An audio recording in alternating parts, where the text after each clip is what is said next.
The German Bundestag is the federal parliament. The Bundestag is the only federal constitutional body that is directly elected by the citizens. The seat of the Bundestag is now Berlin. During the Cold War, it was based in Bonn, so not too far away from here. Berlin is further away. The legal number of its members today is 598. However, the number of members may differ due to the election system with overhang mandates and also compensation mandates.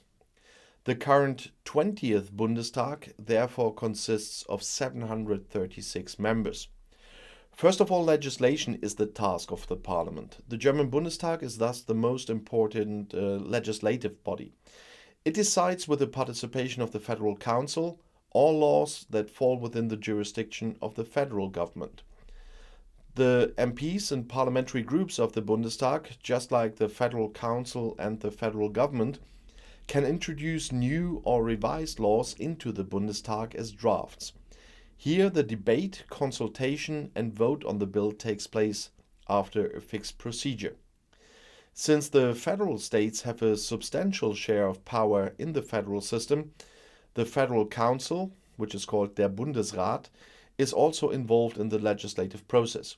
He gets all the laws to vote on and can, depending on the nature of the law, even fail a draft.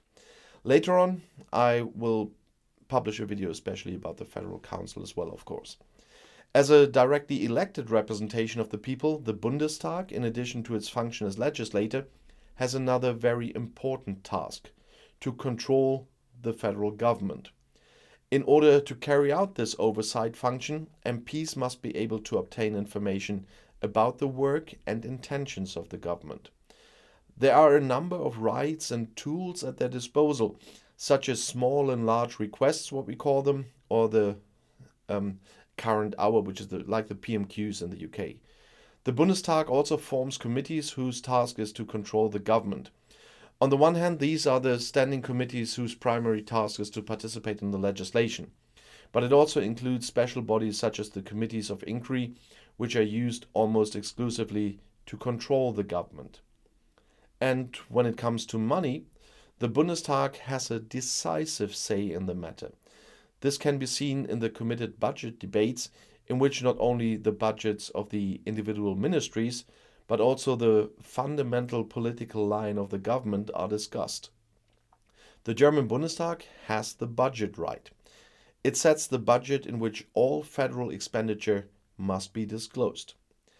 The budget determines the revenue and expenditure of the federal government each year. It is the government program in numbers, as they say, because it provides information about what activities the country intends for the coming year and for what purpose how much money is spent. The draft budget and the budget law is drawn up by the Ministry of Finance and discussed and decided by the federal government. And after that, it has to go through the Bundestag and the Bundesrat in order to enter into force. In the Bundestag, the draft is debated and usually revised. Since the Bundestag has the budget right according to the Constitution, the bill can only become law with a majority of parliament. The preparation of budget is precisely regulated in the Federal Budget Code. Another task of the Bundestag is the election of the Federal Chancellor. At the moment, the Chancellor is Olaf Scholz of the Social Democrats, as some of you probably might know. The proposal for a candidate comes from the Federal President, that is constitutional law. The election is made exclusively by the members, without prior debate and with hidden ballots. The candidate needs the absolute majority of the votes of Parliament.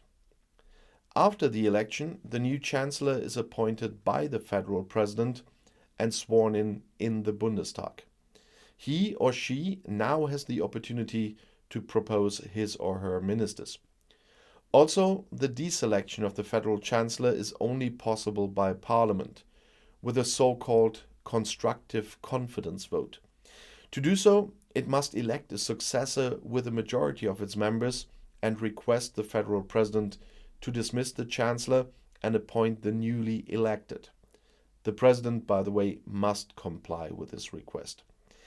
In the election of the Bundestag applies the system of personalized proportional representation, in which the choice of persons in the constituency, which we call the first vote, is combined according to the principles of majority voting with proportional representation according to state lists of the parties. That's what we call the second vote. So everybody has one vote each on two different columns on the ballot paper. With the first votes, who gets the most votes won the mandate. It's first past the post. It works the same as in the UK, for example. This way, half of the seats will be distributed.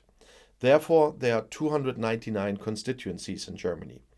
The other half will be awarded according to how many percent of the votes a party has won in one federal state. The remaining 299 seats are spread over the federal states according to population.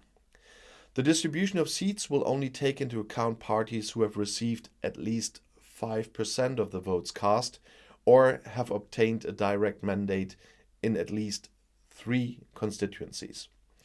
As I said before, there are 736 members of parliament in the current 20th Bundestag.